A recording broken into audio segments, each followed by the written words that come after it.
I should have asked you guys for that background. I forgot. I'll send it to you, Robert, right now. All right, cool.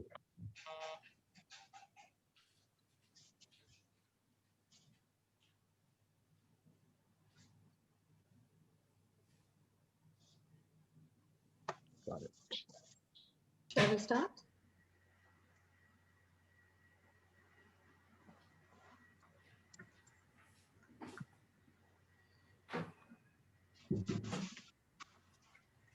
Morning, Karen.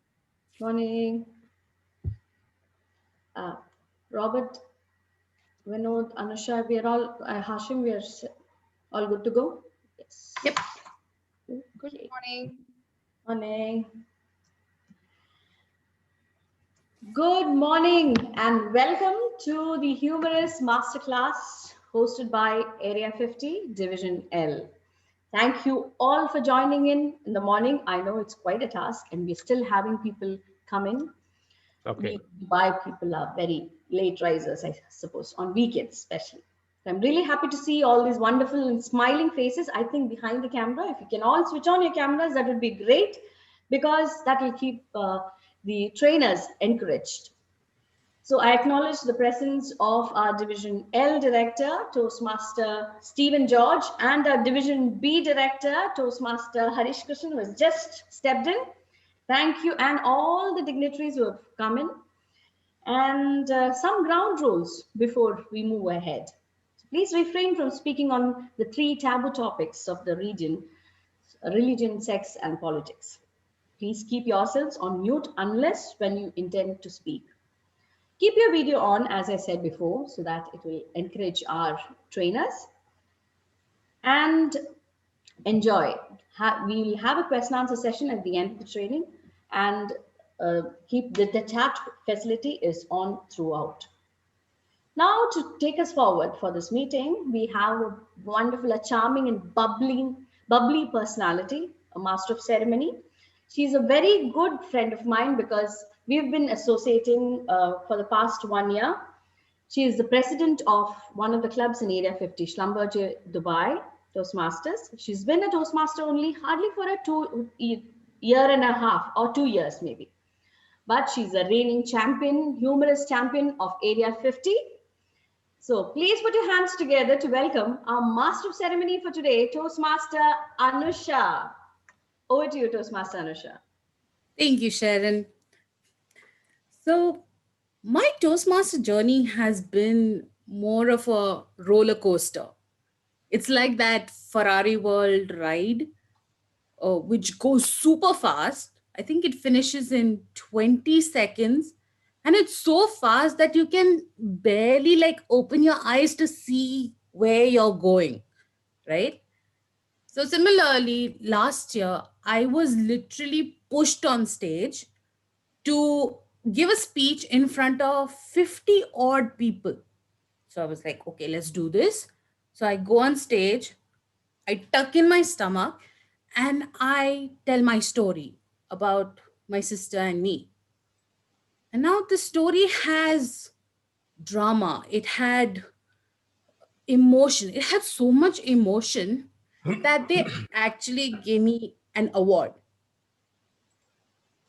in the category of humor, right? So when Toastmaster Sharon called me up and said, Anusha, I want you to MC this humor training session, I was like, yeah, I can do this. So I wrote out a brilliant script and I prepared. But today morning, I got a call, a video call from my sister, and she's like, hey, you talk about me during this Toastmaster meeting of yours, and you're Kabish. So I put the phone down, I took my script, and I tore it up. But don't worry, because today we have three of the most brilliant minds in the genre of humor. So let's put our hands together first to welcome our first speaker, Toastmaster Robert Devoto. Now, I met Robert about a year ago when he was assigned to coach me for a contest. And before I even met Robert, I actually imagined him to be this short, kind of baldish, stud looking guy who might perhaps have like a salt and pepper kind of Frenchy, and who would like crack me up laughing from the first sentence. And then I met Robert. And guess what? He was exactly that kind of stud. So let's put our hands together and welcome our first speaker, Toastmaster Robert Devota. On to you, Toastmaster Robert Devota. Thank you very much, Anusha, for that warm introduction. I don't know whether it was my connection or on your side. I missed out the last few sentences of plaudits that you were showering on me, but I assume that it was all good knowing Oh, you. sorry, I forgot your introduction music. Hold on. So,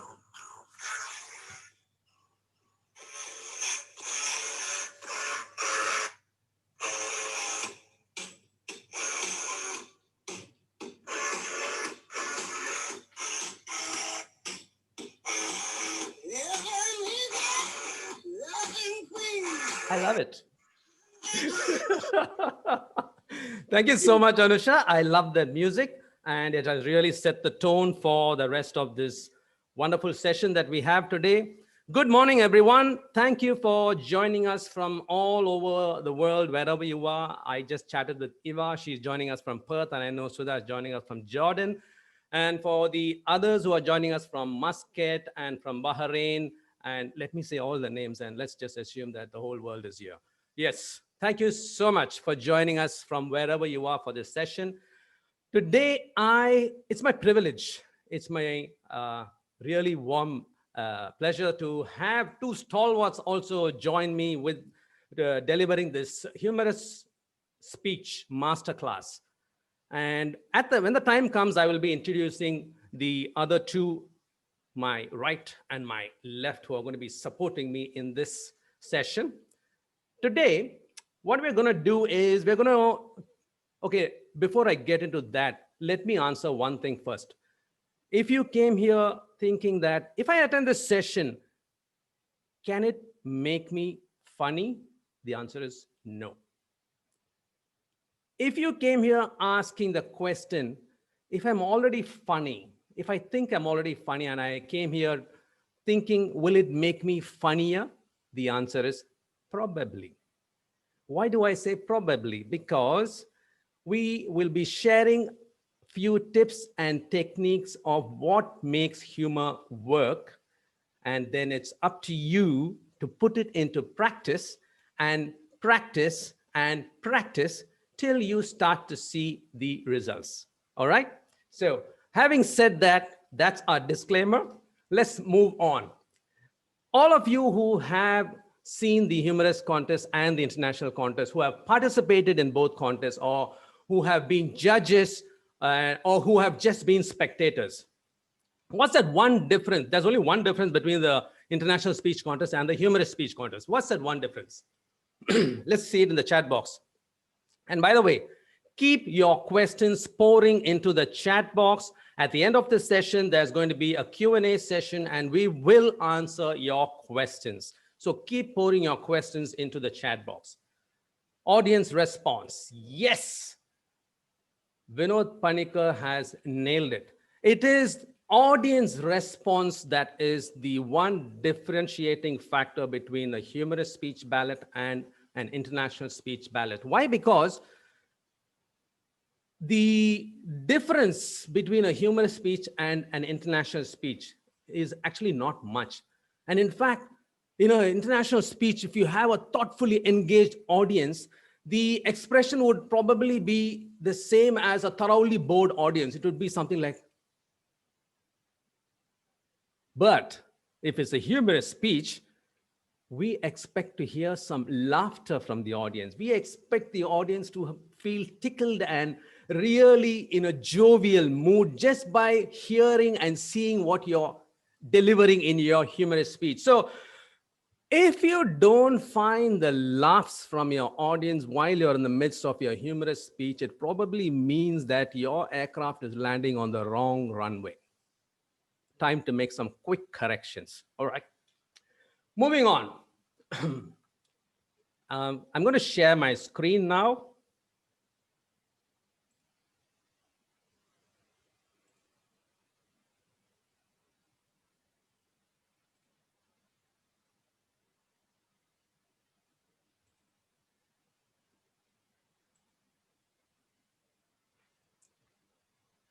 Can you see my slides? Yes. All right.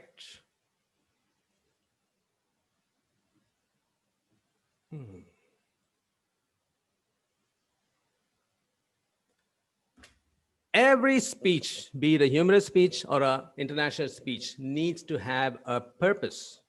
A speech without a purpose is a waste of time. Now, for everything that people do, there is a purpose. A minority of us know what the purpose is. The rest of us watch Netflix. So when you come here to speak, we want you to give us a reason why we should listen to you speak and not watch Netflix. So even if it is a humorous speech, people, it needs to have a purpose. Cool? And it needs to have a path. Audience expect two things from a speaker, a path and a destination. They want to know where you're leading them. Where are you taking them to? And finally, if there's a path, there has to be a destination.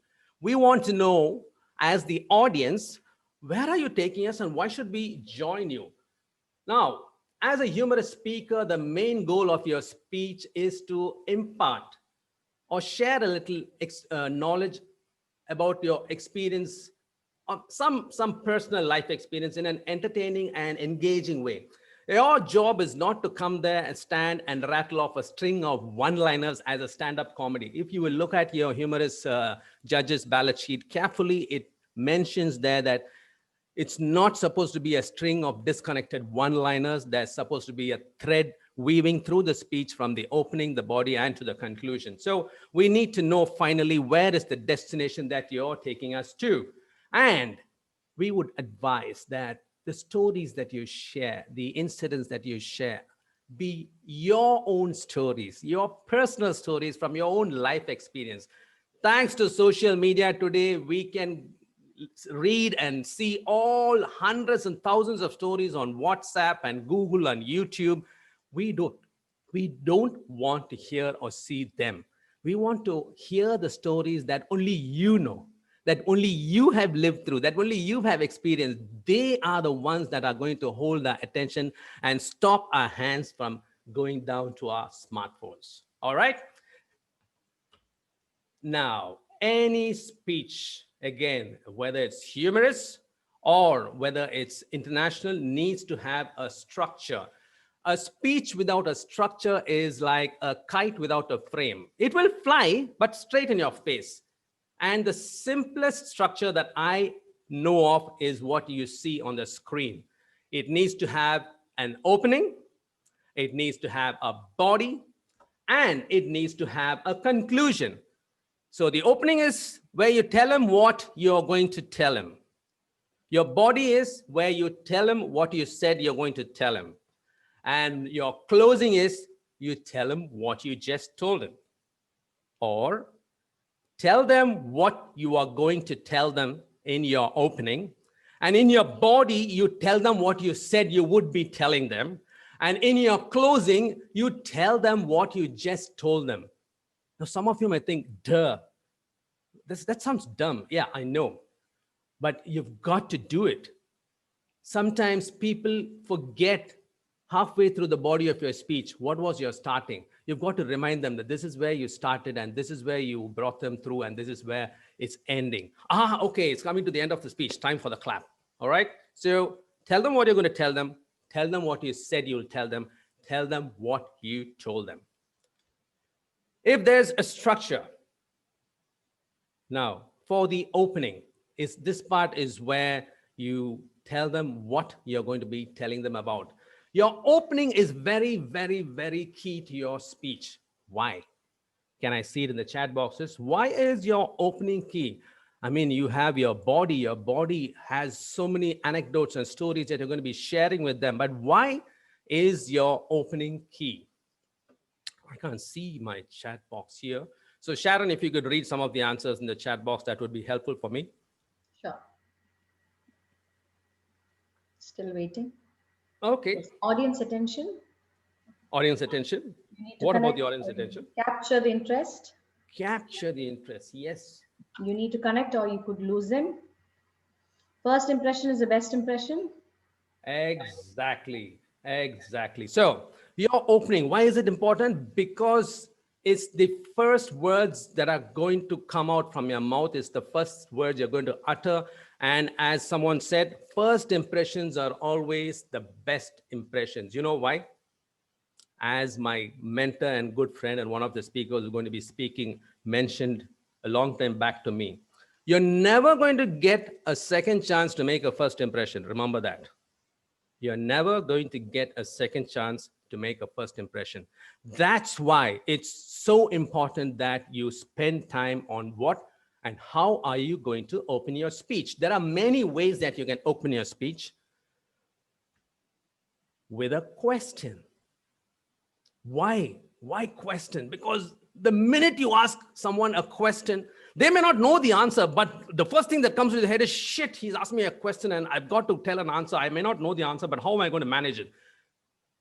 A question. So you could come and ask any question. You can say, put up your hands if you're a law-abiding person.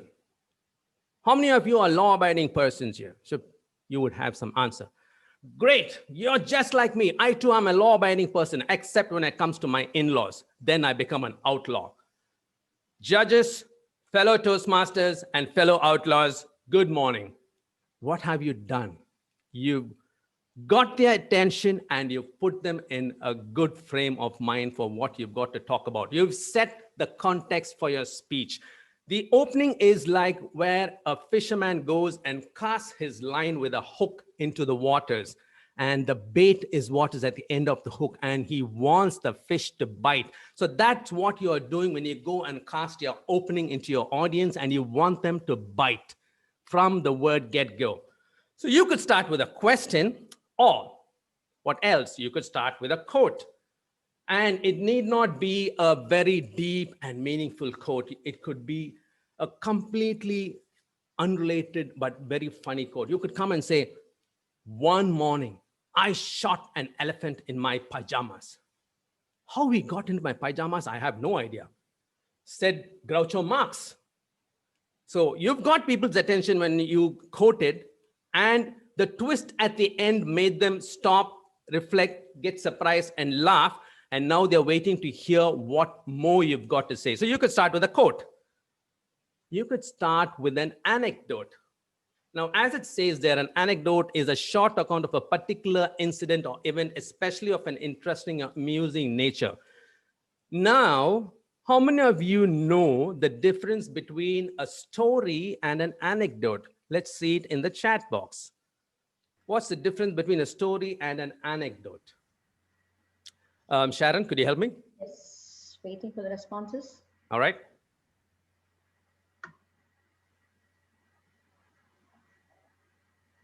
Okay. None of them. Since there's nothing yet.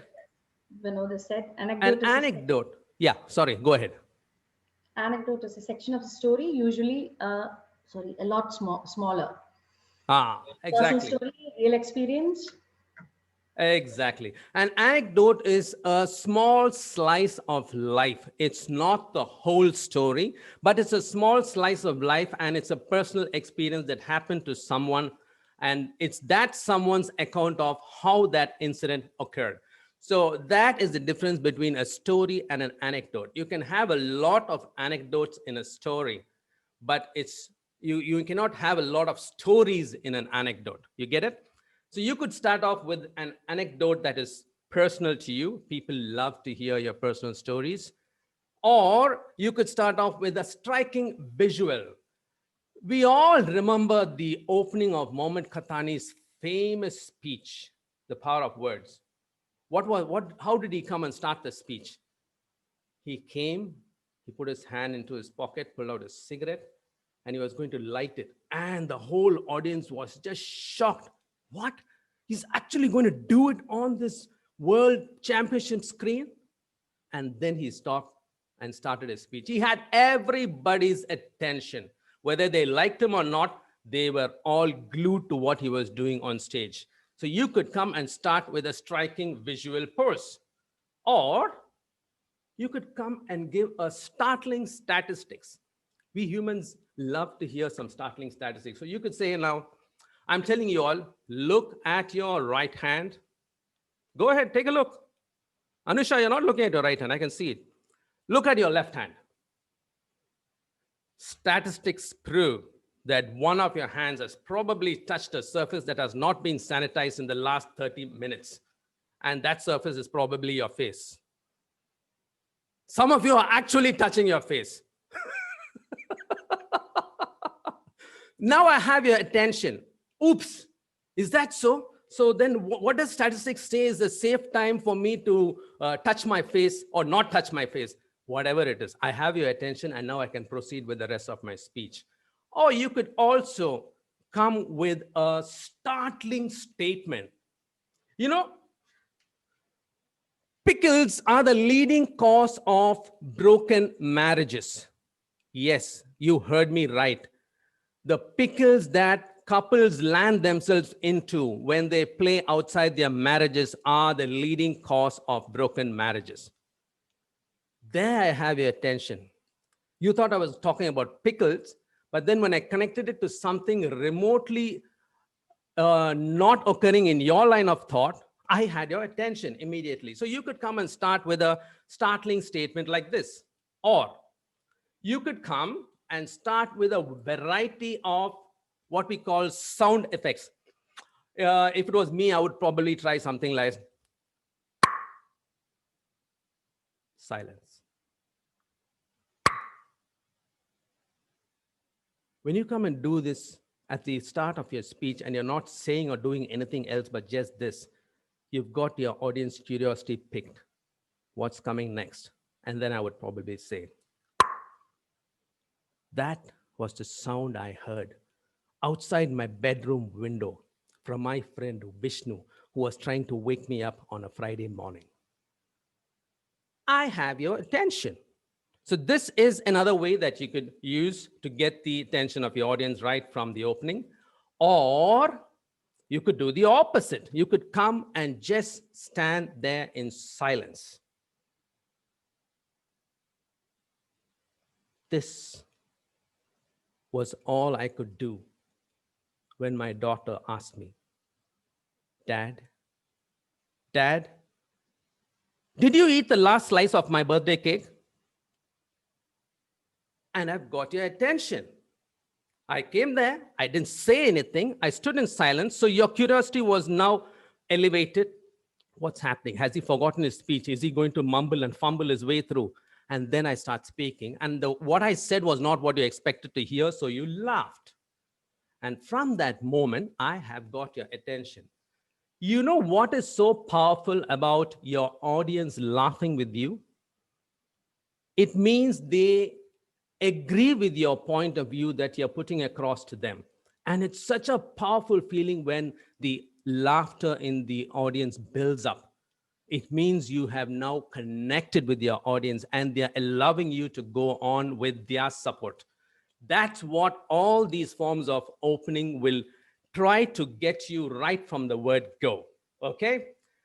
Now that we've dealt with the different ways of opening your speech, we move on to the body, and this is where the meat of the matter lies. This is the part where you tell them what you promised you would be telling them. Now, experience shows that we as humans, we love to hear stories, don't we? It's something that's wired into us from the very beginning. Stories were how knowledge was passed on from generation to generation to generation, and we still love to hear stories. Why? What is that thing about stories that people connect with it immediately rather than just reeling off a list of facts and statements? there are 4 persuasive pluses for a story. 1, stories involve your listener in the struggle. That's the thing about the story. They become engaged, they become connected. They put themselves into the story that you're weaving there with your speech and with your words. Stories forge a deeper involvement and engage emotions on many levels. This means what? Empathy sets in. Your audience starts to empathize with you, with what you're sharing. Stories bring closure on a significant goal. So the hero dies, the world is saved, the heroine becomes a nun, whatever it is. It's whether it's a happy ending, yeah, Anusha, it happens sometimes in stories. Whether it's a happy ending or it butts up against some harsh reality, there is always closure in a story. The audience is not left hanging.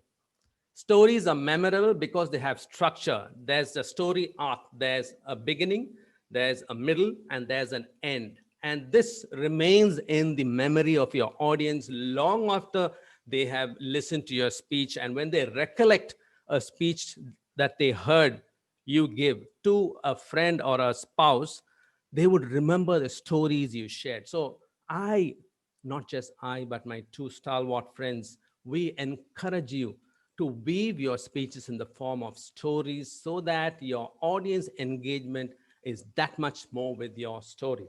Okay?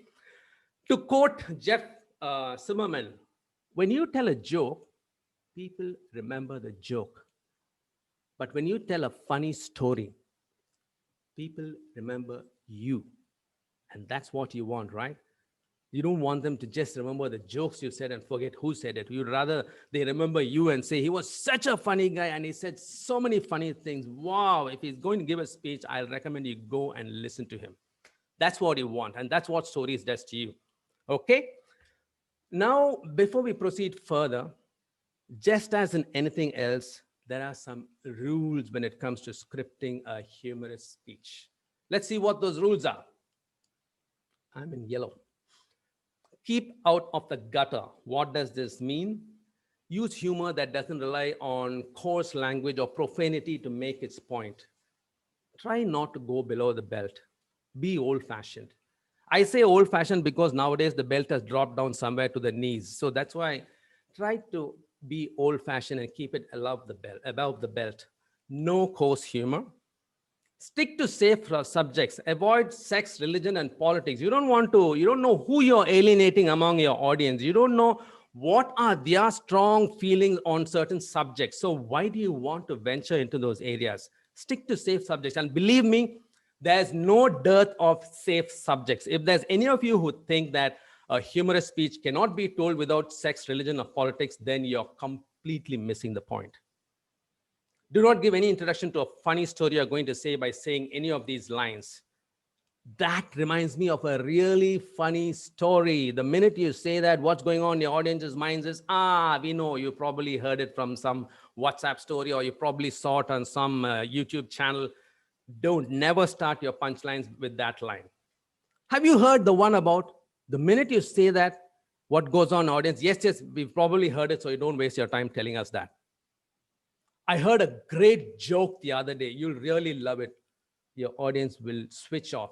When you say joke, they know it's from WhatsApp or it's from YouTube or it's from Google or somewhere on the big wide world of the web.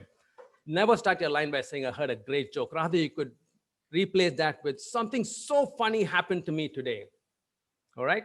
And then the next one. I don't know whether I should tell you this, but the minute you start off your punchline with that prefix, what's going on in your audience's mind is you probably shouldn't. If you're doubting whether you should tell me, you probably shouldn't. Keep it to yourself. And rule number 4, focus the laughs on yourself. It's always better to focus the laughs on yourself because when you laugh at yourself, you encourage your audience to laugh with you and not at you. And that's what you want. You finally want your audience laughing with you. They love it when a person comes up there and expresses his or her vulnerabilities. And when you show that you are also vulnerable, you are inviting the audience to share in that and join you in the journey.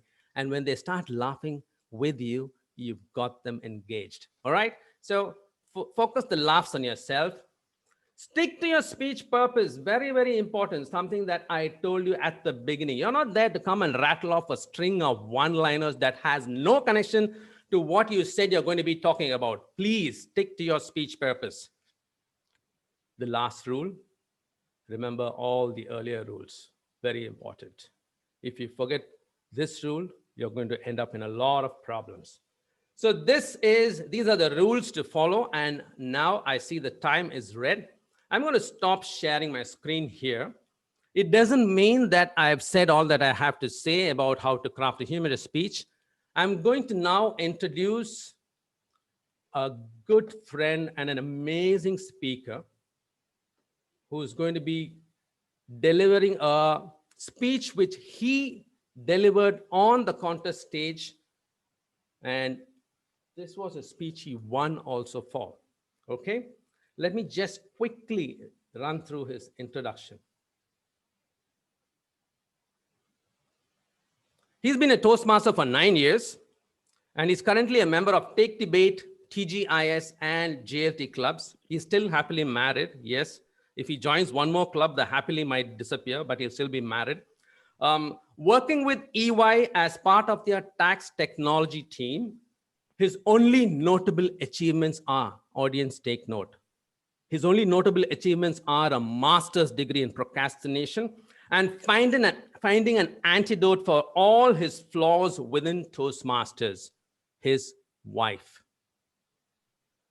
Ladies and gentlemen, let me introduce to you DTM Vinod Raman, and the title of his speech, So What's Your Name? DTM Vinod Raman, so what's your name? So what's your name, DTM Vinod Raman? Thank you so much, Toastmaster Robert. Can I first ask, am I audible? All right. And I wish I'd coordinated with Robert a little more, because I just realized when I looked at his slides that I'm about to break most of his rules on his speaking.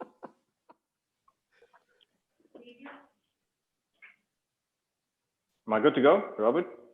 Yes. All right, great. I come from South India, where we have a typical trend in the way we name our children. We combine half the father's name and half the mother's name. So Joseph and Beena would name their son Jogi.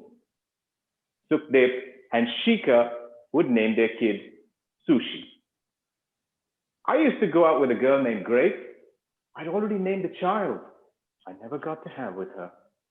It takes the Grace from Grace, and V from Vinod, Gravy. I'm really glad that never happened. My fellow Toastmasters and all you potential parents, sometimes these combinations don't work. So parents get creative. They want that unique name for their children. A few years ago, I met this guy named Clap Anto. Who names their kid Clap? His parents must have been Toastmasters. But I was curious. I wanted to see just how far people would go. And I found a rather famous South Indian athlete from back in the 90s. Her name is Lousy Varghese. Picture her trying to introduce herself. Hi, I'm Lousy. I eventually realized that there are the wannabe creative parents, and then there's just downright crazy. Because I met Kinky Fernandez. She came up to me at a party and introduced herself. Hi, I'm Kinky. I said the only thing that came to my mind. Me too. Well, I'm really glad my parents gave me a regular name, but invariably there's always more than one Vinod everywhere I go. So people started calling me by my surname, Raman, which is also my father's name. Now, over the years, this has caused a bit of confusion at home. One time, this friend Smita calls home, and my mother answers the phone. Smita, in her sexy, silky, smooth voice, hello there, can I speak to Raman? Who's calling? Oh, this is his good friend Smita. Hold on. Raman, who's Smita? My dad answers the phone. So Raman, how are you and Grace doing? Hold on. Vinod, who's Grace? That was a long night. I had to tell him the story of my unborn child. Another time, my friend Johnny calls home and my dad answers the phone. Raman, that you? Yes. Dude, where did you find a pretty girl like Susan? Tell me you kissed her. Vinod, I thought her name was Grace. Don't you just love a cool dad? Well, what do you do when your name's too common? In India, we pick nicknames.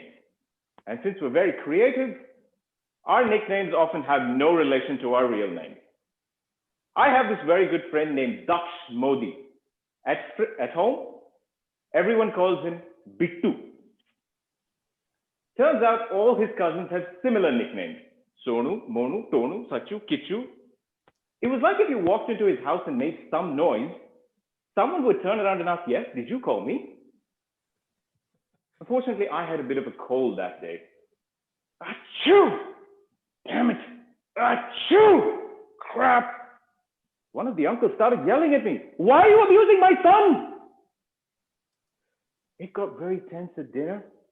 I was scared to chew loudly for fear of insulting somebody else. Now, the less creative parents, they just shorten your names. Like Christopher would become Chris and Edward would become Ed. My parents thought they could try this with my name. I walk into the house one day and I hear this very funny noise. Veen, veen. Thought the door was creaking. Veen, veen. Of course, I didn't feel so bad after I went and visited my friend Dushyant. Walked up to his house, knocked on the door. His mother answers.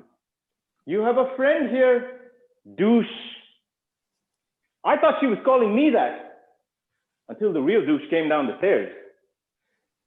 Once inside, I was introduced to his sister, Ishika.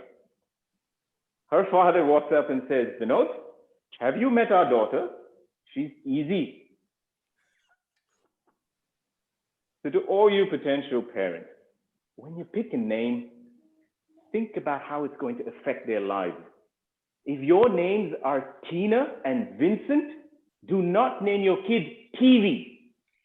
Everyone's going to try and turn her on. When you pick a nickname, please think about it. I used to think Dushyant didn't have it easy.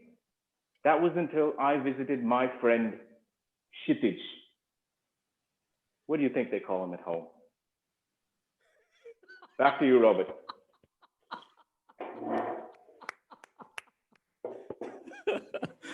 Thank you so much, DTM Vinod. That, ladies and gentlemen, was So What's Your Name speech by DTM Vinod, which he did deliver and he did win also. Now, having heard and seen what Vinod did in the speech, let's have a few, let's debrief Vinod Raman's speech. And I welcome all of you to participate in this exercise. What were some of the things, some of the techniques, some of the habits, some of the rules he followed in his speech? Anyone? Particularly with regard to what I've just spoken, what I've just shared with you before his speech. What were some of the things you saw Toastmaster Vinod do, which added to the impact of his speech? Wordplay, yes, there was. Sukhdev and Shikha became sushi.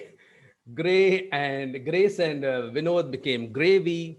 Opening bait. Yes, he had the attention of his audience with his opening. The title, So What's Your Name? A simple title, but a catchy title. So what's your name? Anecdotes. He filled his story, his speech with a lot of anecdotes, which were personal to him and him alone. We didn't know otherwise about these happenings in Toastmaster Vinod's life.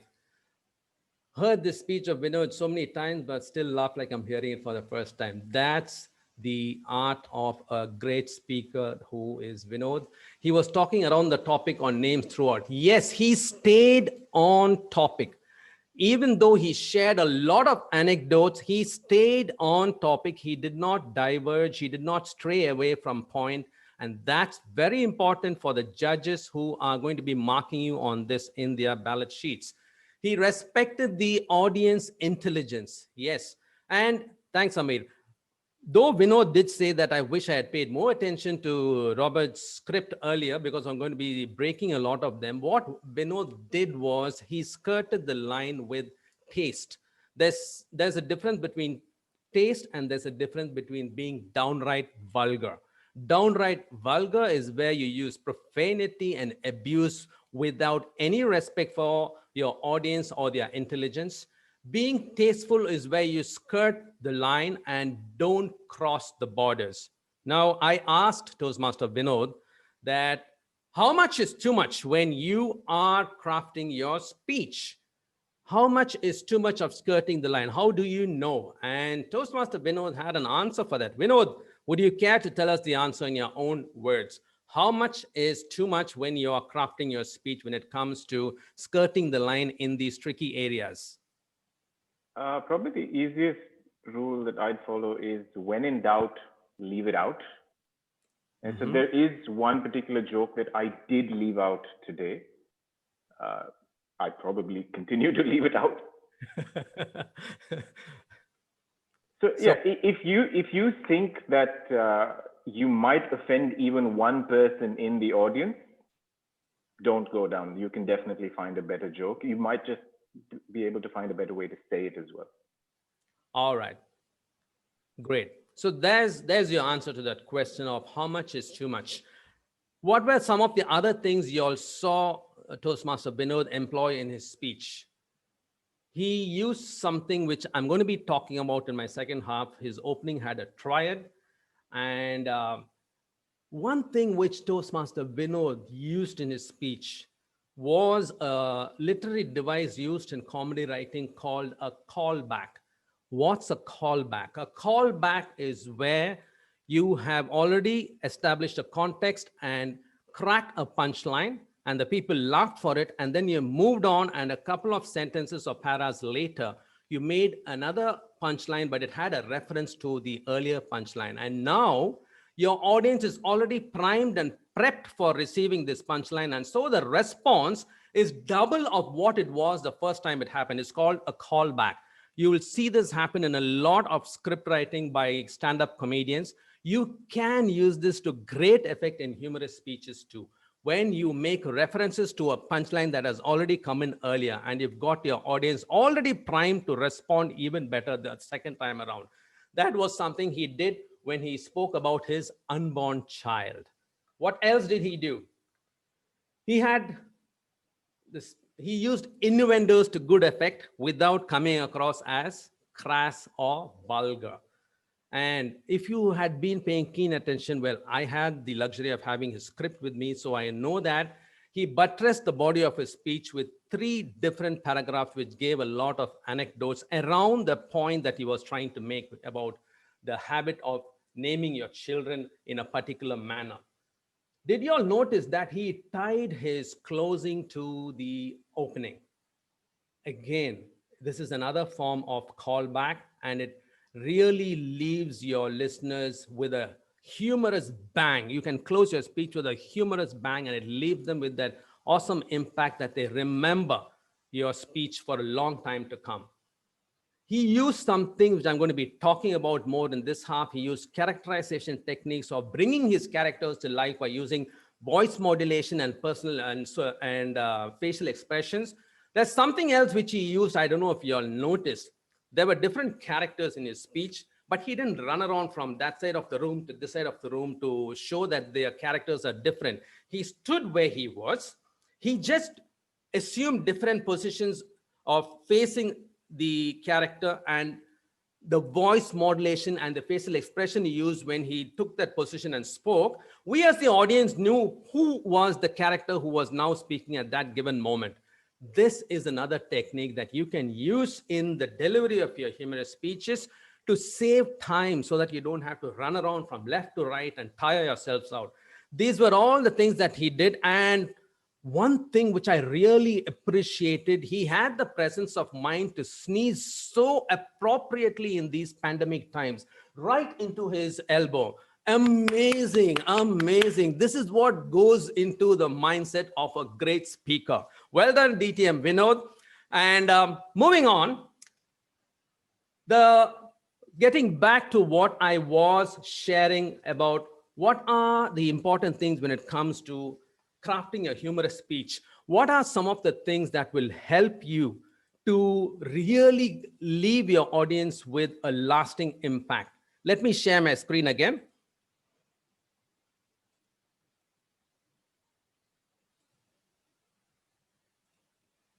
Okay, and can you see my screen? Cool. Here we go.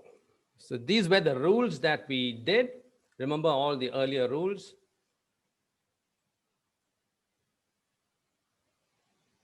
Now, some tools when it comes to scripting your humorous speech, which you can put to good use. Remember, a tool is only as good as the person who uses it. So you'll really have to think and apply these tools appropriately. Omne trium perfectum. What does omne trium perfectum mean? It means the rule of three. And what is the rule of three? Omne trium perfectum is where when you state things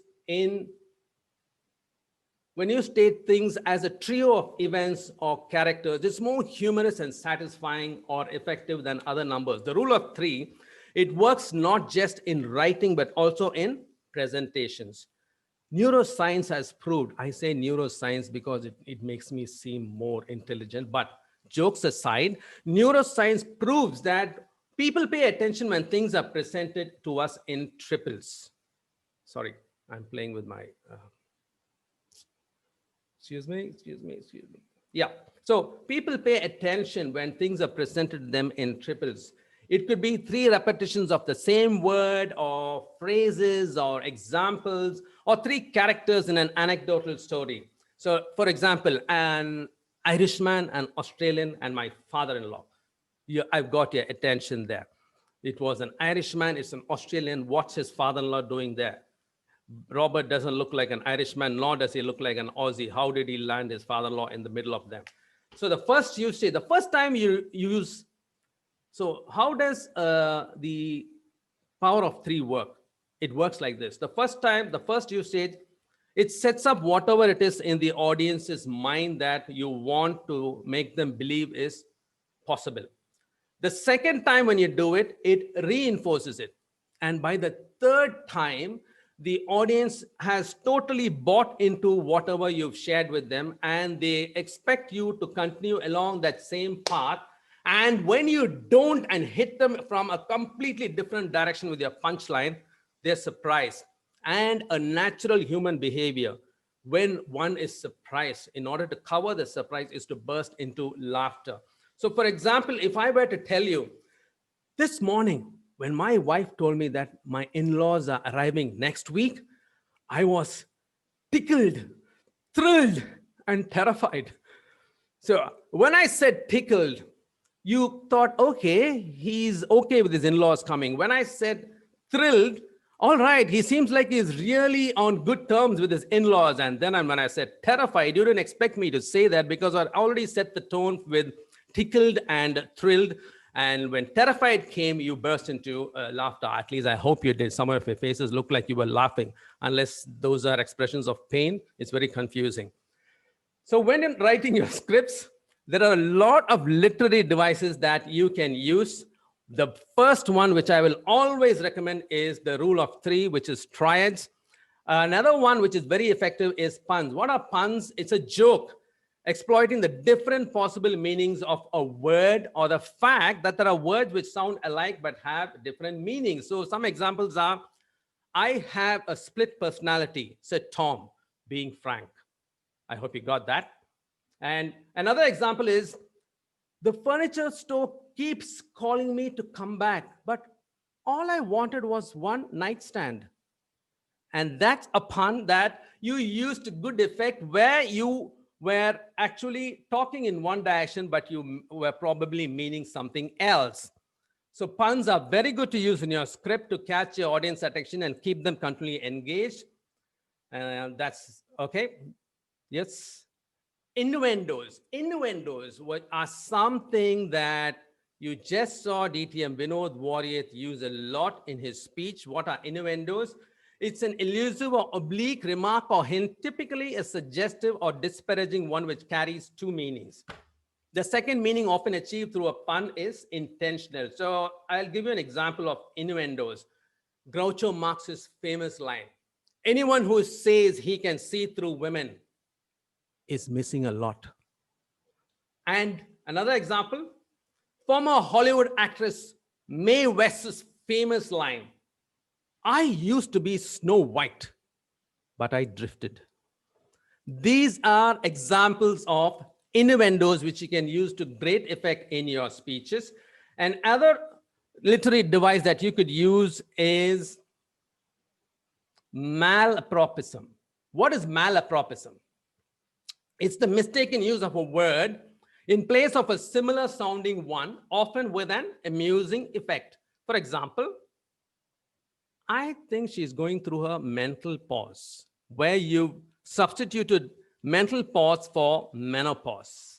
Or having one wife is called monotony, where people would be expecting you to say monogamy, and you substituted that. By the way, I'm a happily married monotonous person, okay?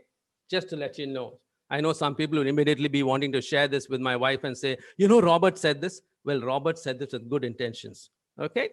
Moving on, mixed metaphors. What are mixed metaphors? Mixed metaphors are the confusing, amusing result of combining well-known cliches. For example, we can talk until the cows turn blue. Here I have mixed two metaphors when I say we can talk until the cows come home or until your face turns blue, and combine that to say we can talk until cows turn blue. Another example, ignorance is golden. Ignorance is bliss and silence is golden.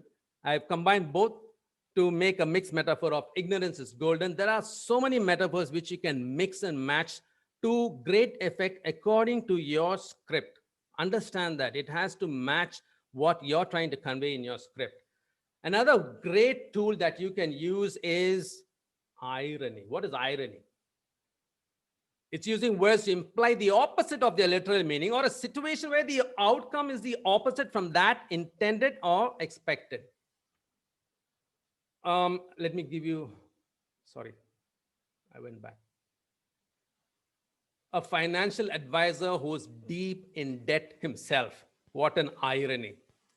Or what lovely weather in the middle of a hot summer day in Dubai, where we know the temperatures are skirting around 50 degrees. These are examples of irony that you can put to good use when you're scripting your speech. What else can you do? Hyperbole. How many of you have heard of this?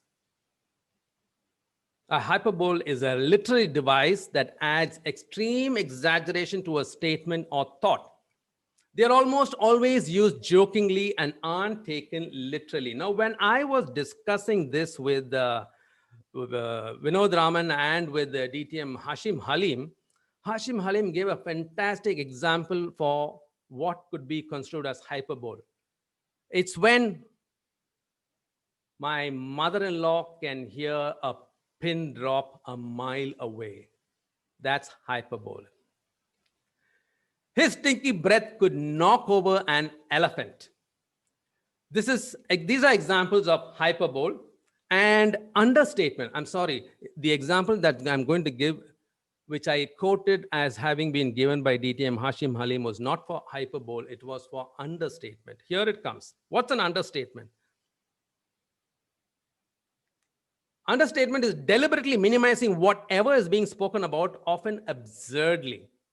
Generally, the audience knows that it's absurd, that it's an understatement, and that's what makes it amusing. And here comes the example given by DTM Hashim. Oops, it's not there? All right. Understatement example is when a VP education of a club comes up to the TMOD and says, I just need 2 minutes to make an announcement. And we all know what an understatement that is. If the VP education gets the stage, it's going to be a very long 2 minutes before the TMOD gets it back. That's an example of an understatement. Now, coming to the next point, sounds in verbal humor. What are sounds in verbal humor? Sounds are the words make either by themselves or in sequence adds to the overall funniness. It's an extra layer of pleasure. Sound combined with meaning heightens or intensifies the humor. And what are examples of sounds? Alliterations. This is a repetition of the beginning sounds of words. And examples are lazy lizards lying like lumps. Show Sharon Sean's shabby shoes. Sharon, that's for you. And very important, people, when you're scripting your humor, you've got to be aware that in your audience, there are different types of people who process information differently. And why do I say information? Because in a way, what you are conveying to them through your humorous speech is information. There are different types of people who process information differently. And who are they?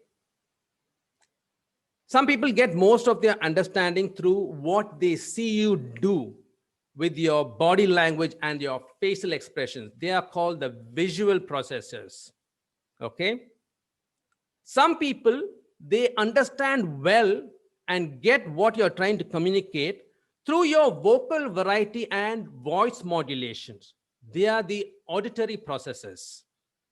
And the third variety are those who receive and understand information best when they hear words that will paint a mental picture to help them get the joke and feel the funny.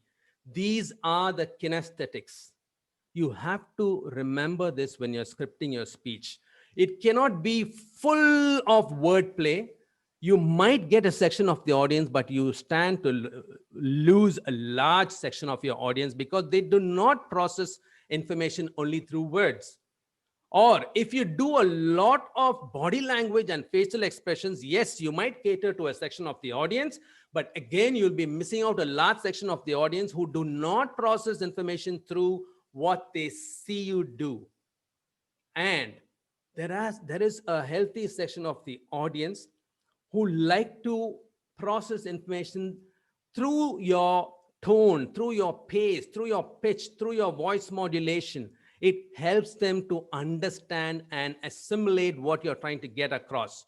This is important. So now that you know that there are three different types of humor, how do you then incorporate or compose your speech in such a manner that you cover all the three different sections of the audience? Because it's not like at a Toastmasters club, there's somebody standing with a digital sensor. Okay, show me a wrist. Okay, you're the kinesthetic. Go sit on the left side. Okay, oh, you're the visual. Sit on the right side. Oh, you're the auditory. You can sit in the center. If things were so simple, it would be so easy for us as Toastmasters to craft a speech. We'll just talk to the center, or we'll talk to the left, or we'll talk to the right. Yeah, but it's not like that. Then how do you incorporate the different types of humor when you are talking, when you are composing your speech? You depend on something called characterization, which is a tool for the visual, auditory, and kinesthetic audiences. Characterization is what you saw Toastmaster DTM Vinod do in his speech when he portrayed his father, when he portrayed his friend, when he portrayed that sexy sounding Susan. This is what he did to make it, to peg those audiences in, to peg those characters in his audience's mind. And how do you do this? Characterization is to identify, understand, and reproduce the distinguishing verbal and physical characteristics or mannerisms separating one character from another in a story. VAP. VAP is the tool that I now recommend to all speakers, whether they are preparing for their international speech, whether they're preparing for the humorous speech, or whether it's for improv comedy. VAP is something that I learned in improv. It is a technique that was found by a very good improv artist called Jill Bernard. You can go and look her up on the web. Her name is Jill Bernard. She's a very accomplished improv artist from UK. And she came up with VAP. VAP stands for voice, attitude, physicality, Let me break it down for you. Any character who is there in your story has a particular kind of a voice, depending on whether they are male or female or young or old or fit or not so fit. Their voice has a particular tone, a particular timbre, a particular pitch. So that is voice. A stands for whether the character in question is happy, sad, mad, or glad, or afraid. That's the emotion, that the state of emotion that the character is in. And finally, it's physicality. What is physicality? Physicality is the physical expression of the character depending on whether the character is a male or a female or bold or timid or healthy and fit or old and diseased. This is physicality. Now, how do you exercise VAP? Imagine if you have as one of the characters in your speech a old lady, then I would like you to imagine in your mind, how would you think this old lady sounds? She would probably not be talking like the way I am talking right now. If I were an old lady and this is the way I would probably talk. Good morning, Robert. How are you, beta? Now, the minute I took on the voice of the old lady, did you notice how my physicality changed? I was no more sitting upright. I crouched down naturally, even though it was only my voice I was trying to project as that of an old lady. My body followed suit. It took on the physical expression of an old lady. And if you would realize, the emotional mindset of the old lady was also portrayed to a certain extent, where it was not a bold old lady. How are you, beta Robert? Kaisa hai? It was a very timid and meek old lady. This is the beauty of practicing VAP. You can choose to practice with the voice, or you can choose to practice with the emotional mindset of your character. For example, if you're playing a businessman, the role of a confident businessman as your character, what would be the emotional mindset of this character? Probably very straightforward, very bold, not very timid. And if this character is bold, not very timid, and he's got these squared shoulders, how do you think then his voice would go along with this physical attitude of his, along with this emotional attitude of his? It wouldn't be like, hello, will you do business with me? Right? It would naturally be, good morning. I see you have a need that I can fulfill. We have been in the business of blah, blah, blah, blah for so many years. So do you see how when you adopt any one of these three, the other two will naturally fall in place? This is why the practice of VAP is very important. If you have characters in your story, pay attention to think a little more about your characters. What is their age? How healthy are they? What is their emotional mindset at this point of time in this speech? And how do they stand? How do they project themselves? If you pay some attention to your characters and make them come alive, then they will remain in the minds of your audience forever. They will always remain that, remember that character in your speech that spoke in that manner and that said those things in the manner that it said. This is what will bring your speech alive. VAP, characterization. One last tip, use illusion. That is exactly what you saw DTM Vinod do. He stood in his place and he did not go from left to right. Instead, he achieved the differentiation of characters through illusion. This is where you can stand in your place. You can look, if you're playing that role of an old lady in your speech, the old lady would probably be bent and looking down. And if there's another character of a young girl also in your speech, The young girl would probably be standing upright and a little sassy with her nose up in the air.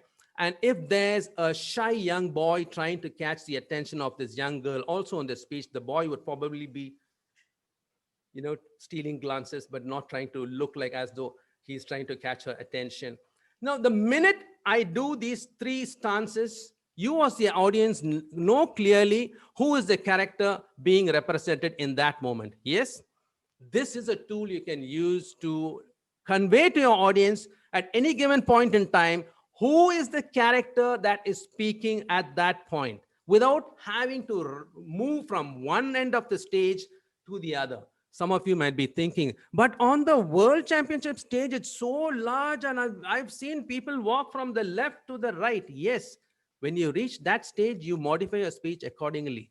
But to reach that stage, you start from these smaller stages. And here, make your work easier. All right? So that is illusion. And the conclusion. Finally, after having wowed your audiences with your opening, choosing any one of the techniques which we spoke about, after having buttressed the body of your speech with all your anecdotes, and you used your characterization to good effect, you use puns, you use wordplay, you use triads, you use malapropism to ensure you kept your audience engaged with you throughout your speech, you now come to the point which is the conclusion. And why is this so important? Conclusion is where you're going to tell them what you've been telling them all about till now. It's like the point where you've carefully woven your shoelaces through all the aglets in your shoe. And finally, you come to the end where you now have to knot the laces together. If not, you're going to trip on your own laces and fall flat on your face. So the role of a conclusion in a speech is to signal to the audience that the end is coming to a close and help them remember the most important points from your speech. Make sure to give the audience closure with your ending. It is always important, as you saw in DTM Vinod Raman's speech, to try and tie back your closing with your opening. It leaves your audience with a humorous bang and a lasting memory. They may have wandered off in the middle of your speech, in the body of your speech, but if you remember to tie your closing with your opening and end it with a bang, everything will fall in place for them in their head, and they will, for a long time thereafter, be able to share your speech with their friends and keep telling them about what a funny speaker he is. Oh man, he told me this story. He started with this opening and his ending brilliant. Whoa, I would love to go and listen to his speeches again. That's why it's important that you tie your conclusion, your closing to your opening. All right? That brings me to the end of this presentation, but it's not the end of our session, because we have another great speaker who's going to be speaking with us, and he's been an IT consultant by profession. He's been a Toastmaster for 6 years, a double DTM. So we'll have to probably give him an extra D now. He'll have to be a DDTM, a double distinguished Toastmaster. He's won 4 prizes at district speech contests. He's currently president of Friends of Yoga Toastmasters and Pond Park Advanced Club. He's also a dear friend. He's none other than DTM Hashim Halim. DTM Hashim Halim, can you show yourself? I will stop sharing my screen. Robert, sorry to interrupt in between. Can we take a picture just to give everyone a break? Sure. You can all switch on your videos.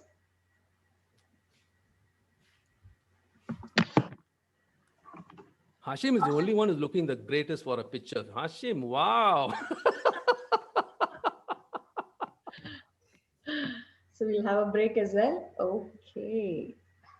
Can we all switch on? Done? No, one sec.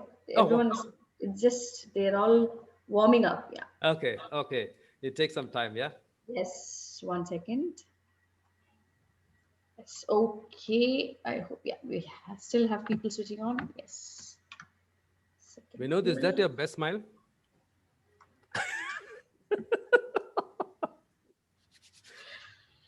Yes. Okay. Aji is brilliant as usual, smiling away to glory. Thank you, Robert. That's it. Thank you all. Thank you. Thank you. And that's Hashim. Let me, DTM Hashim Halim, Coach Dinku. Coach Dinku, DTM Hashim Halim.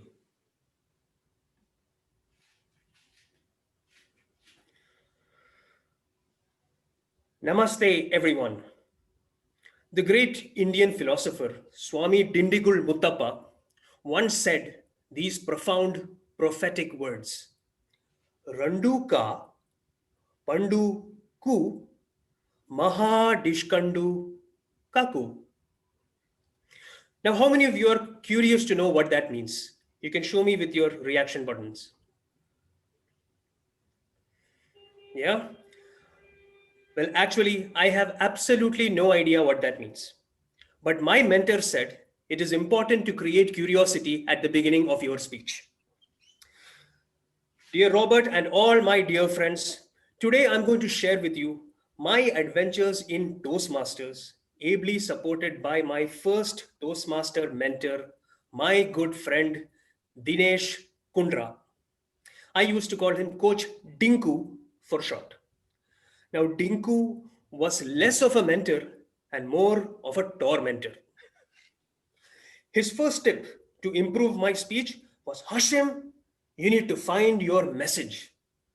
No, don't look at WhatsApp. He meant the message of the speech. I immediately remembered all the great messages that I had heard from inspirational speeches. Now, just last year, we had a motivational speaker who came to our community and said, donate to charity, donate to charity. Inspired, I donated so much that now I am in need of charity. No, I'm not joking. My account number is there in Robert's last slide. Contribute at will. Now, Dinku added that it's not enough to have a strong message. You also need to deliver it with credibility. Now, I remember my high school teacher, Mrs. Briganza. For our annual day function, she went on stage and gave a fantastic inspirational speech. Fear is your enemy. Overcome your fears.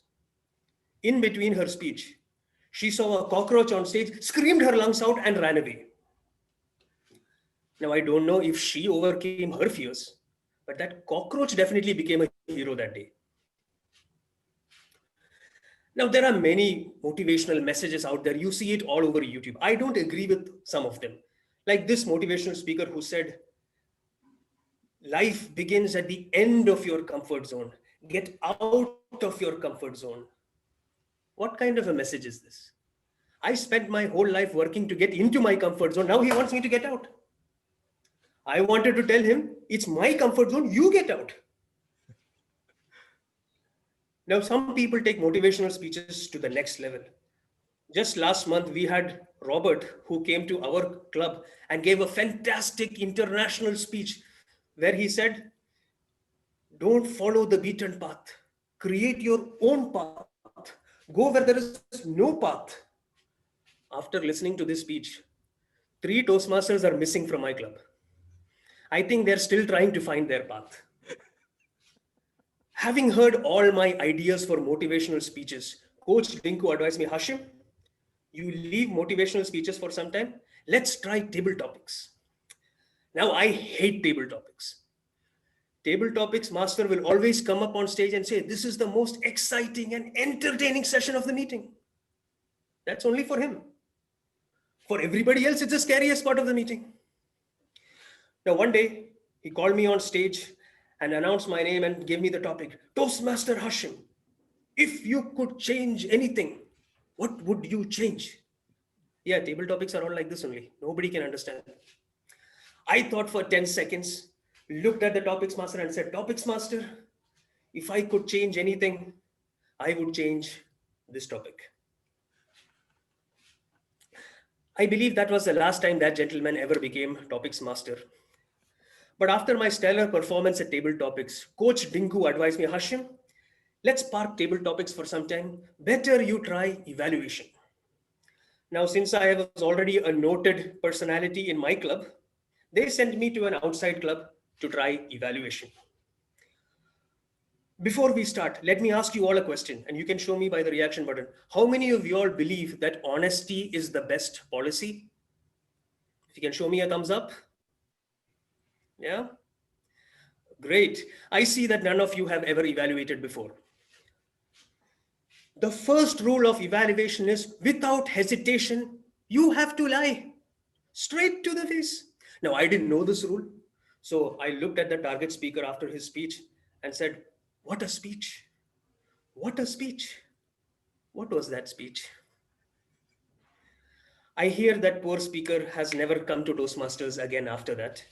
I'm not sure because that club never invited me after that. Now, Coach Dinku, having seen my proficiency in all aspects of Toastmasters, told me, Hashim, in general, let's work on your body language. So I did what I could. I joined the gym. After 2 months of continuous, strenuous workout, I lost interest and 200 dirhams. See, but it's not my fault. Whenever they said exercise, all I could think of was extra rice. To be honest, I think Coach Dinku has done his best to make me a better speaker. Oh, I remember the day I showed him my contest speech. He was literally crying. Not literally, he was actually crying. But those were tears of joy and pride. After that, Coach Dinku has retired from coaching and Toastmasters itself. I hear he's gone back to the Himalayas and become a Swami now, and he goes by the name of Swami Dindigul Muttappa. But for me, he will always be Coach Dinku, the one who tried his best to make me a better speaker. How many of you all think that Coach Dinku has done his best to make me a better speaker? Wait, we've had enough thumbs up before. Why don't you all unmute your mics?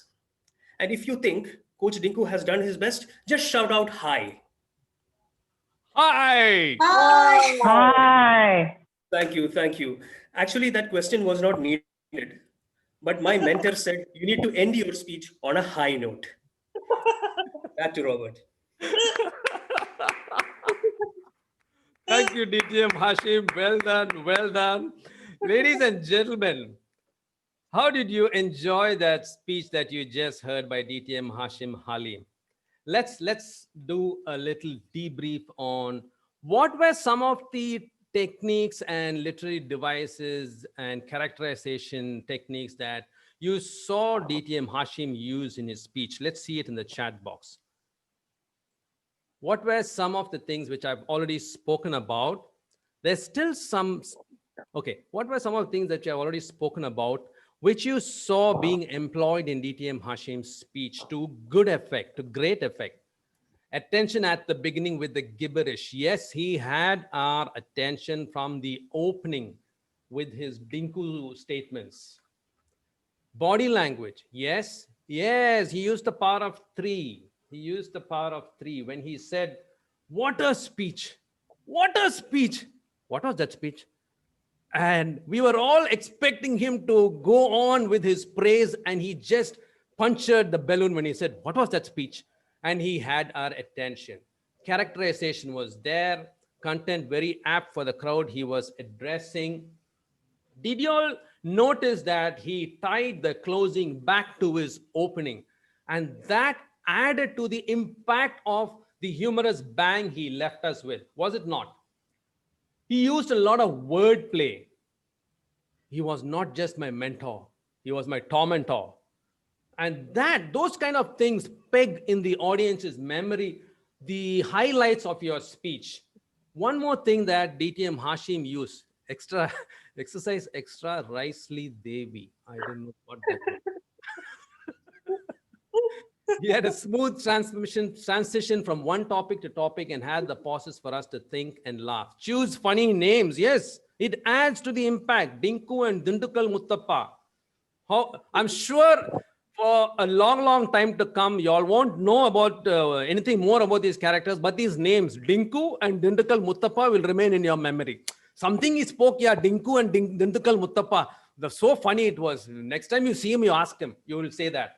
One thing that we saw DTM Hashim demonstrate in his speech is where you remember when I spoke about the different ways you can open, you can use questions to tickle the curiosity of your audience. If you had noticed, he used a question in the middle of the body of his speech. A very good technique that I recommend if you have been reading the room and you feel that your audience engagement is starting to lag, pose a question. You'll immediately have their attention. Even if they've been wandering somewhere in their minds, the minute you pose a question, it's a natural human reaction to pay attention, even if you don't know the answer to the question. And he did that. So that was a good thing that he did. Something which he also did a lot, which I'll be sharing with you after, is the pauses that he gave, which even DTM Vinod Raman did in his speech. The pauses. The crucial thing about a humorous speech is where you give your pauses. It's not just important that you give your pauses, but when and where do you give your pauses? And yes, so DTM Hashim also used a quote as an opening to grab the attention of his audience. All in all, you saw various techniques being employed by both the gifted speakers, and all the techniques, depending on the way they were woven together in the body of the speech, added to the engagement with the audience. It added to the level of retention in the minds of the audience. It added to the enjoyment that the audience had in seeing and listening to the speech. Okay. Getting back to my presentation, it was not the end. I have some important stuff left to share, and I'll do that just right away.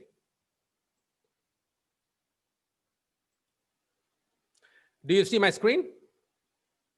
Okay. Now, I spoke about how important is the conclusion and how it's always advisable to tie the closing back to your opening to leave your audience with a humorous bang. Okay,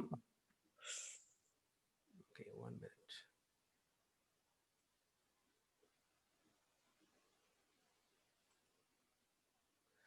Thumb rules for opening and closing. Thumb rules of construction for a humorous speech. The first one is regarding the opening and closing. Try and keep it about 10% each of the total word count of your speech. Why? Because the body of your speech is the bulk of the matter that you want to share with your audience. The opening is where you're going to tell them what you're going to be telling them about. You don't need to drag it out. You don't need to keep the suspense about what you're going to be talking about. This is a humorous speech. It's not a murder mystery. So it's better that you restrict your opening and your closing to about 10% each of the total word count of your speech. Now, if that is going to be the case, the next question that should be going on in your mind is, then what should be the word count? Good question. Words per minute, WPM, is something that every speaker, be it a humorous speech or be it an international speech, you should be aware of your WPM. How do you do that? You take a book, preferably a book that you like to read, time yourself, read with expression and feeling for a minute, see how many words you manage to read in that 1 minute, do it over and over again about 5 or 6 times, and then you'll have an idea of what is your average number of words that you can deliver in a minute when you speak with expression and feeling and staying in character. This is very, very important in speech, and even more so in a humorous speech. I'll tell you why. We assume that since you're going to be participating in a humorous speech, you're going to try and be funny. You're going to try and you make your audience laugh, inshallah. And if they do, you need to give them the time to laugh. Yes, you need to allow them to absorb that punchline that you just hit them with, and then to laugh, and then again to refocus their attention back to what you're saying. If you're not going to give that brief pause after your punchline to allow your audience this moment, then what will happen is you will be tripping over the laughter of your audience. They'll still probably be laughing at your last punchline, and so they would have missed the next one that you delivered. It's very, very, very important that when you give account for time in your speech, that you also account for a brief pause after your punchline. So does that mean you don't need to give pause before your punchline? No. You need to give a brief pause just before your punchline. It builds up the suspense and adds to the impact when you hit them from a completely different direction. So a pause before your punchline and a pause after is very, very important. Pauses. I spoke about pauses. What is the art of misdirection? The key to delivering a great humorous speech is all about mastering the art of misdirection, where you gain the trust of your audience and you make them think that you're leading them down one direction, and they buy in with what you are telling them. And then at the last moment, when they're actually expecting another destination, you turn around and hit them with your punchline that comes from a totally unexpected direction. And they're surprised and they burst into laughter. This is what a good humorous speaker will always try to master, the art of misdirection. Now, please don't misunderstand that to mean that we are telling you that just by surprising everyone, they'll burst into laughter. No, we will not be held responsible for the consequences of your misunderstanding. You have to set the context for your punchlines first. You can't just keep surprising people and asking, why are they not laughing? DTM Robert must have been talking nonsense. None of them are laughing. They're coming at me with their fists. That's because you did not set the context for your punchlines. If you don't set the context for your punchlines, your jokes will fall flat and sink faster than a millstone. So remember to set the context. Punchlines basics. When you are scripting your punchlines, some basic rules that you have to remember. Short build-up. You can't, we encourage you, don't have punchlines that start 3 or 4 sentences before it ends. You lose your audience halfway through. Have a short build-up from the beginning to the end of a punchline. That way, you have maintained your audience's curiosity in what you're going to say. And when you hit them with your punchline, they are still engaged with you and they will laugh. Otherwise, you will lose them. So make the build-up of your punchlines very short. Here's another one. Your punchlines, keep it at the end of your sentences. Don't put it at the beginning and then try to explain what was funny about it. It never works that way. Keep your punchlines at the end. And if you remember to incorporate the pause before and after, the impact is amplified. Okay? So short sentence, short build-up, end of sentences, a pause before and after.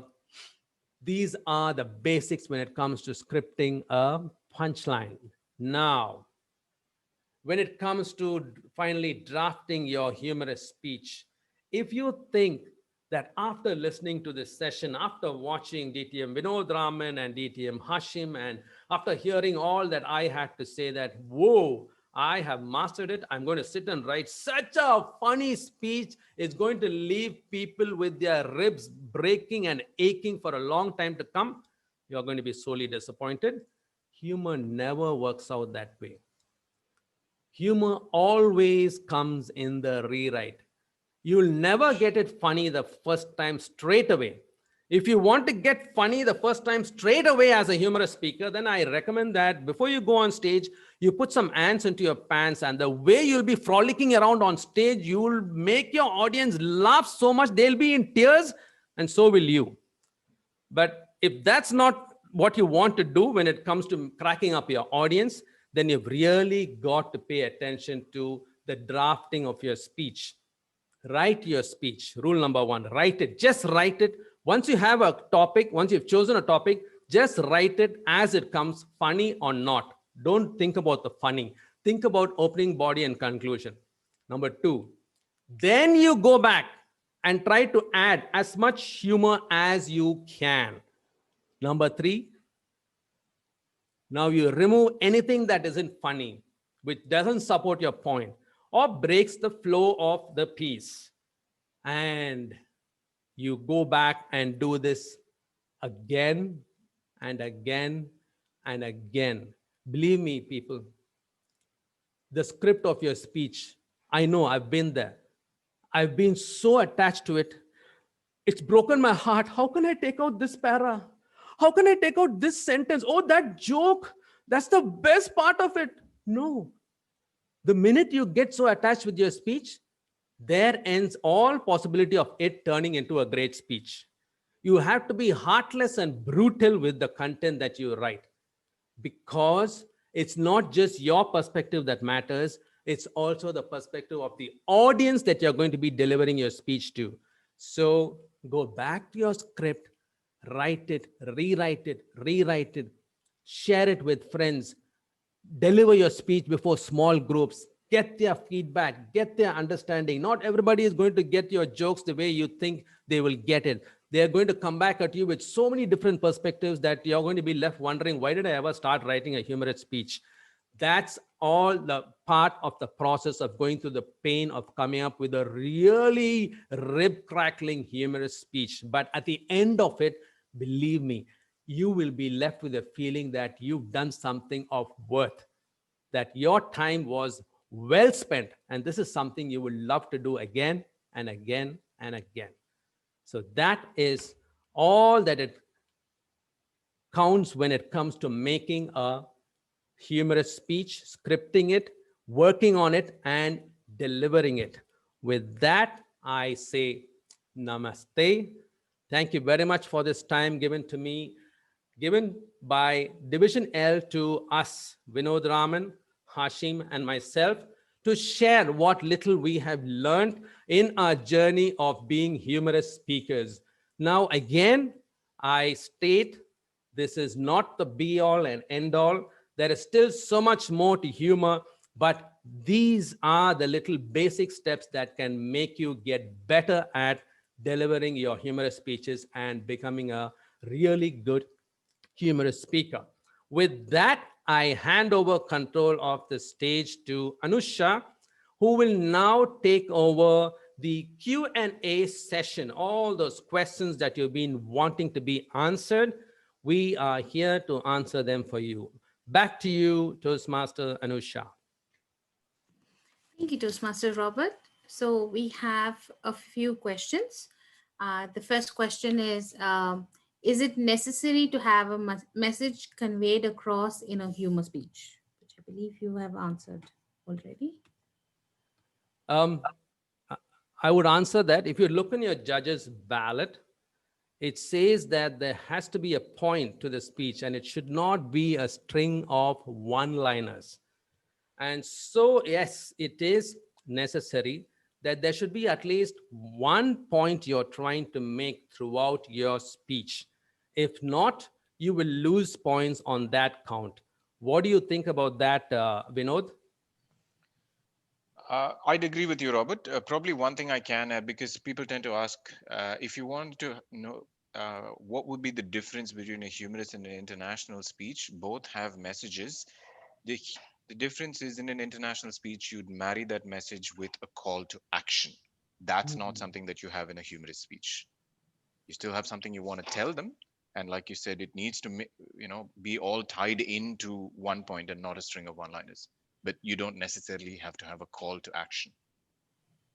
There you go. Thank you for that clarification, Vinod. Next question, Anusha. So in an idealistic way, how many words should be there in a 5 to 7 humor speech? And is this any different from an international speech? I'm going to pose that question to Hashim. Hashim, what is your advice regarding this question that has been posed? Okay, so in a humorous speech, ideally you would aim for 6.5 minutes to give space for audience response and pauses, etc. So if your word count is something around 120 words per minute, then you would have something like 720 words or 750 words odd. It depends upon how fast you speak. Ideally, you want to speak a little slower for humorous speeches so that people can follow the words that you're saying and actually catch that joke. So I'd say try to aim for 6 to 6.5 minutes and you would be good. Another question that the audience has is how to filter the right feedback when you get so much feedback on your humor speech. Don't ask for feedback. Jokes aside, you start delivering your speech at your club, and it's when I say club, I mean your home club. And with your home club, you've been for a while, and you know your members, and your members know you and what makes them laugh. Now you've got that as a base. You take it out into other clubs in your area, deliver the same speech. What I would advise is to make a note of all the things that tick in your favor, no matter wherever you deliver your speech, and make sure those stay in your speech. As to those things which are so varied between club to club and area to area and between one speaker to another, the feedback is so varied that you really can't make sense. You only have a limit of 7 minutes and 30 seconds to make your speech. If you're going to try and incorporate each and every feedback that comes for your speech, you'll probably need not 7 minutes 30 seconds, you'll need 7 hours to give that speech. So what I would advise you is that you make sure you retain all those feedbacks which are in favor. Make sure you don't lose that. And the remaining, you see whether it ties into the point you're trying to make, whether it makes sense with what you're trying to deliver in your speech, and you go with that. What would you have to say about that, Vinod and Hashim? Hashim, you want to go first? Okay, so I'd say make sure you record every single time you present, so that you can actually compare the feedback with what is said and what you see, and you gauge what you feel about it. That would definitely help you to modify as you go along. And one joke that works in your club may not necessarily work in an outside club, so you've got to give it a couple of chances to actually see how it works. You can continue. Yep, that was one of the points I was definitely going to say. Make sure you record, and then look at the feedback that you've received, compare it with the recording, see if you agree with it, and more importantly, can you pull it off yourself? Humor, like Robert said, there's many different types of humor. You do not necessarily have to be comfortable with all types. You will never, like for me, for example, I'm not comfortable jumping around on stage. I prefer using my words as opposed to my body language. So depending on what works for you, incorporate those suggestions. And one thing that Robert mentioned was about how much content you have, and you really like jokes, or you really like the jokes and you don't know which ones to drop. No issues.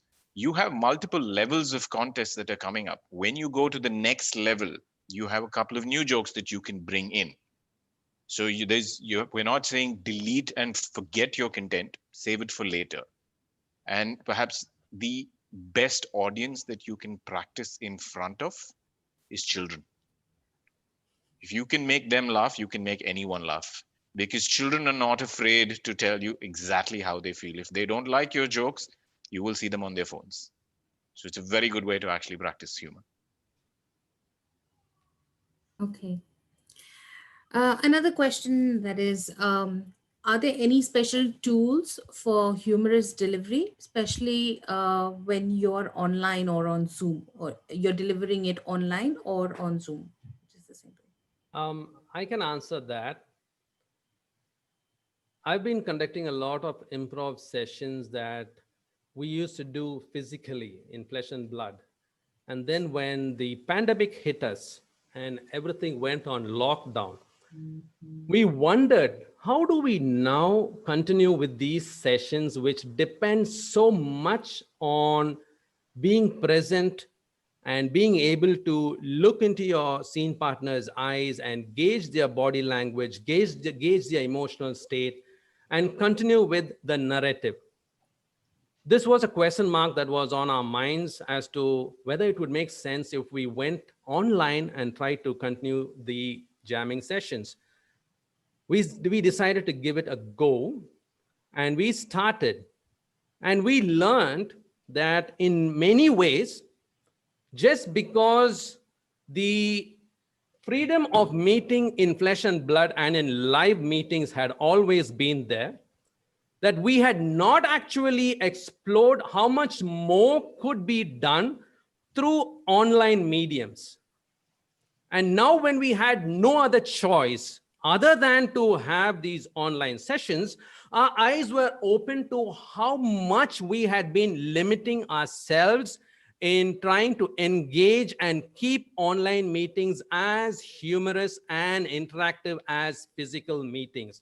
And what we came to learn was that the number one thing that counts when it comes to online meetings is the level of energy that you can drum up and generate and sustain. You need to have those energy levels sustained throughout. You need to have activities in the middle of sessions that again brings up the energy levels to keep the audience engaged. Why? Because online is still not face to face. There is this physical feature of distance between all the participants in the room.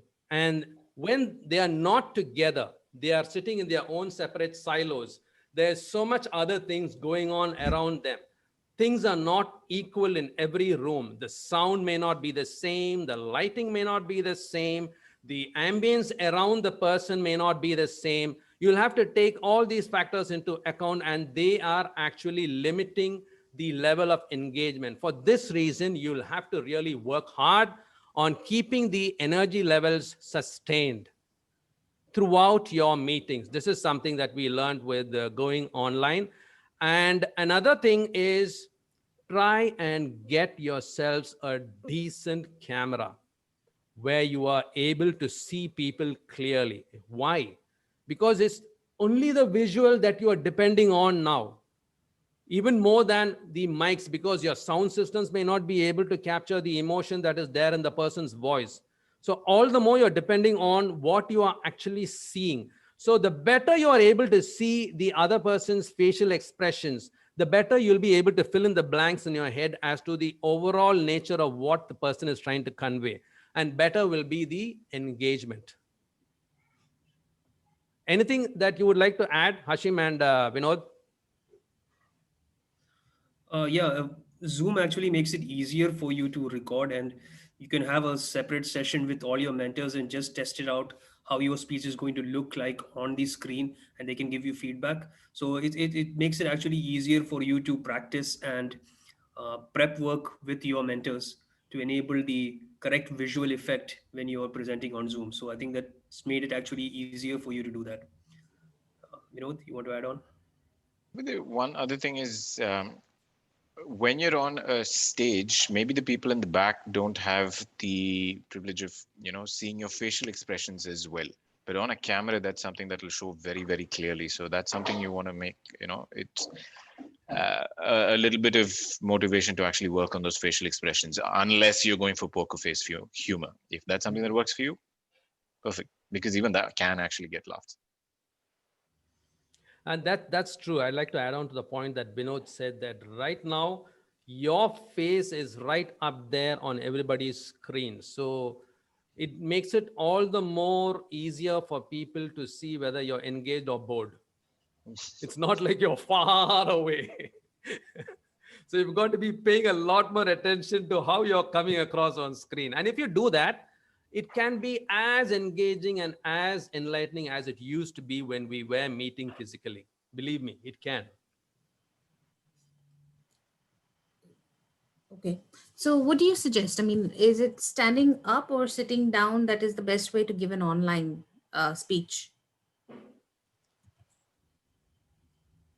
speakers, would you like to take that? I would say it depends on your content. So, Anusha, I remember your speech from last year. Yeah, you would not have been able to do that sitting down because you had a lot of movement on stage. So it would depend on your content. In my case, the speech I gave today, I could do it sitting down. I would still be able to pull most of it off. So I think it's got a lot to do with your content.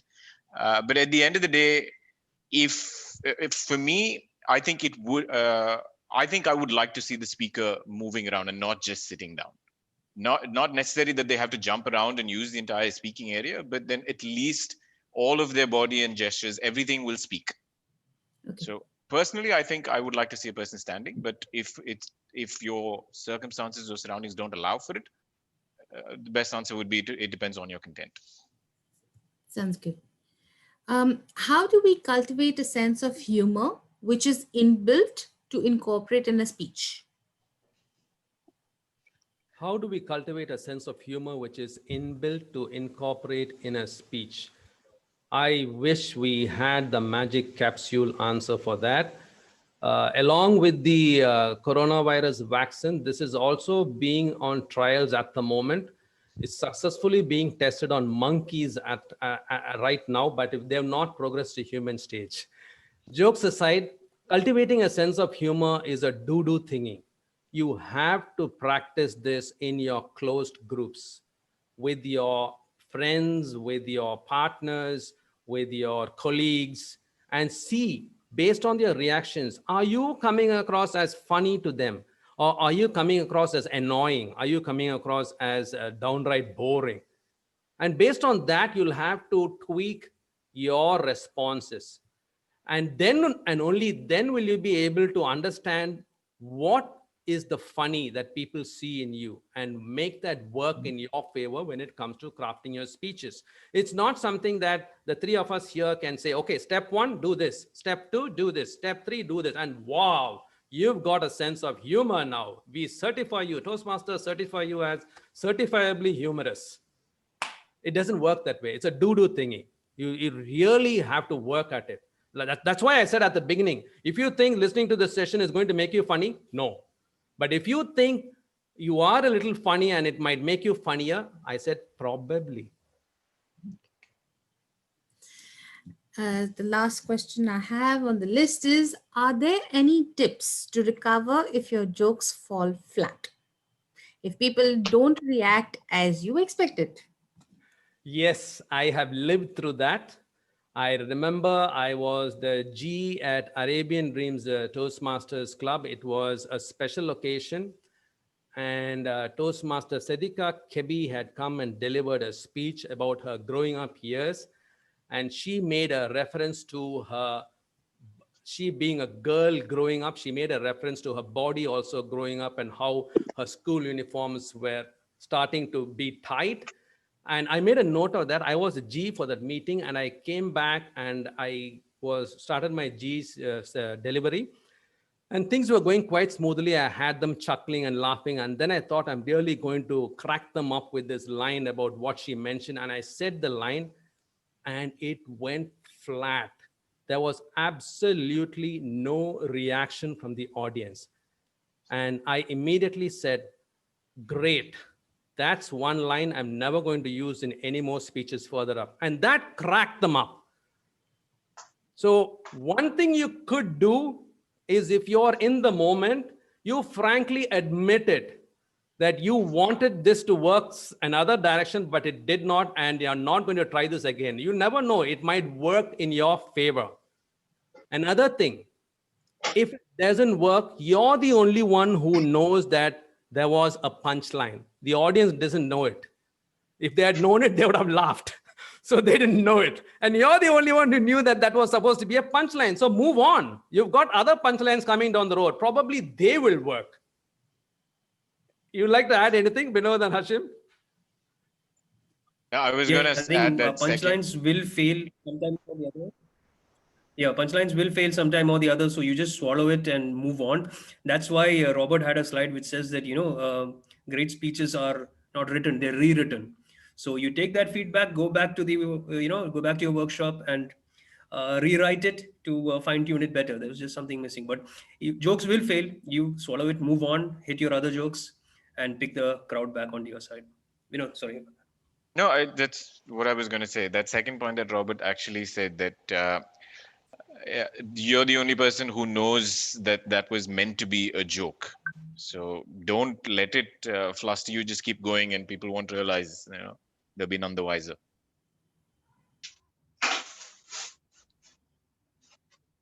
Any other Excellent questions, Anusha? advice. That's all for it, folks. We'll see you next time. Same place, hopefully. And one point I'd like to add is that we forgot to put in DTM Hashim's account number. But if you're really interested, you can ask Divisional Director Stephen, and he has all our account numbers, and there's no partiality here. You can donate to all of us. Thank you so much. Well, thank you for all the wonderful advice. I now the screen, that's not me for sure. I now give the screen back to Toastmaster Sharon. Do you have something to share? Yeah, thank you so much, Toastmaster Anusha. Audience, a round of applause for our wonderful trainers, Toastmaster Robert, DTM Hashim, and DTM Vinod Raman. Let's see that. Please don't leave. We are yet to say thanks to all of them. Thank you. This was one of the most entertaining and captivating sessions that I have attended, not only organized, attended as well. So thanks a lot from the bottom of my heart, and from Division L, I actually thank you all. The reason, when Stephen, our Division L director, gave the area directors the option, I'm giving you the freedom to organize the master classes, and he asked us to pick any topic, any of the segments. So I picked humor, and the reason why, because that is something I really lack, and I hope at least I can rub off on these giant, the wonderful the humorous speakers. I don't know when I'll be humorous, but at least I can try. And I wanted my area, our division, our district to have one beautiful champions from here. So that is one of the reasons I took up Humourous Masterclass. And we had a lot of help from Toastmaster Stephen, Toastmaster Elna, and especially thanks to Samira Khan for giving us ideas at the beginning of the planning stages. She helped us a lot in actually finding out what exactly do we give to our audience. Thanks a lot. And let me thank all the dignitaries who have actually honored us with their presence. Our district club growth director, DTM Rania, thank you so much. Our immediate PAS district director, DTM Robin Anand. Our Division B director, Toastmaster Harish Krishnan. Division E director, Toastmaster Faiz Al-Mamari. And my fellow area directors, Toastmaster Hazim, Toastmaster Adarsh, and Toastmaster Rohini. I couldn't have done it without you.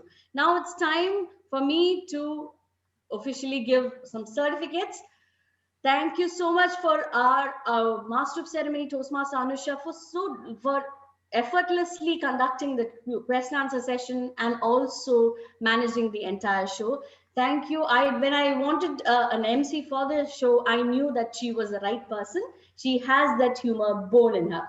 Thank you so much, Toastmaster Anusha. And to our trainers, I couldn't thank them enough. Thank you, Toastmaster Robert. You were the actual thread that held everything together, right from the planning. You, all the three trainers, we really are indebted to you for such a wonderful and value-added session. And my go-to person for everything. She is not only the Zoom master, she is from the scheduling of the meeting to everything. She is my right hand. Toastmaster Ella Tito, thank you so much for being the Zoom master and for all the support that you always give us. And today we had a difference, just to show how servant leadership in Toastmaster works. Toastmaster Stephen George, our Division L director, today volunteered to be the timer for our event. Thank you so much, Toastmaster Stephen, for giving us all the area directors the freedom to organize such wonderful trainings. If you would like to say something, I would like to give you an opportunity to say a few words, Toastmaster Stephen. Before that, I just want to acknowledge the presence of a few dignitaries on the stage. I see the Club Growth Director, DTM Rania. Thank you so much for being there for every single Division L event, whether it's an area director, whoever is conducting it. And Harish, your support as always as Division B director is amazing. Okay, guys, thank you so much for joining in. The purpose of this session was, like Robert said, not to make you guys funnier, but actually learn the art of crafting a humorous speech. And if there is one person that I have to give honor to, it is somebody who's already embracing Christmas already with her dress. She is somebody who had started planning this almost a month back. And even though we had the debate contest Division L, which was just yesterday, she made sure that amidst all of that, she organized this event on her own. Can we have a big round of applause for the lady behind it all, the Iron Lady of Division L, Toastmaster Sharon Corvilla. Yay! Now she'll think I'm flattering her, which I am. So Sharon, the credit goes to you for this event. And thank you all for attending, especially the entire Robert, Hashim, Vinod. And there is also another silent lady behind it all, Samir. I'm not sure if she's there in the audience, but she's the one who kickstarted this whole process. So she has to be given honor as well. So thank you so much for attending and have a great day ahead. Over to you, Sharon.